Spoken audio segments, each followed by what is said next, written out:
Alright, we're back to portraits. And I apologize, I didn't record the process of me actually doing the outline work, which I should have done, but usually it was nothing exciting. What happens is it takes me a lot of redos and redrawing because I've never been really good at it.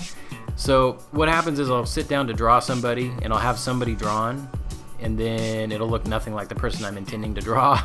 So after a lot of redoing and erasing and redrawing and breaking things, I finally get to a point where I have an outline that I can base a painting off of, or colorize it or ink it or something. So that part didn't get recorded, but the painting process did, and that took about 6.5 hours, and I actually think it was probably the more entertaining, if you can call this entertaining, and the more challenging part of it, because it's pretty hard to get depth into stuff.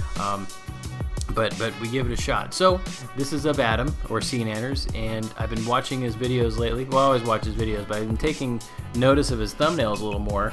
And if you get a chance, look at his thumbnails lately. He's got himself photoshopped into them with an expression on his face that fits the content of the video. And I thought those would be perfect. I wonder if he'd throw me a couple images that I can try and do a portrait of. And sure enough, he sent me a couple. So I was able to do this one. And the color palette was something that I chose to fit, not only fit Adam for SeaNanners, so I picked the blue, but also I came across this same palette on another painting which looked really cool. It's a much different style painting, but I really like the colors, so I wanted to use them at some point. So let me tell you, drawing short beards or 5 o'clock shadows is insanely difficult, at least for me. I must have redrew this thing 4 or 5 times, and I reached out to a couple buddies, and Mark at Drawing the Famous gave me a lot of good advice to use, and he sent me a brush to try out, and I tried it out, and it was looking pretty cool. But then when I zoomed out, I noticed it didn't fit the rest of the style that I'd already kind of established in the artwork. So I'm definitely going to hang on to that brush. It was a much more realistic brush. It was really cool how it worked.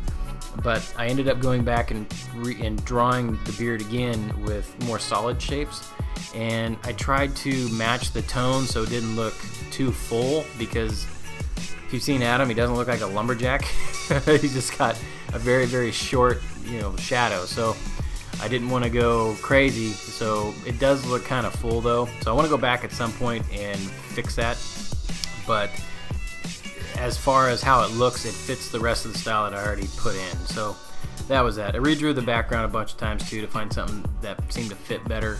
And the thing I want to focus on really next is to try to paint lighting, because I can mimic lighting with multiple layers of the same element that is got the brightness turned way down, then I mask parts out to make things darker or lighter.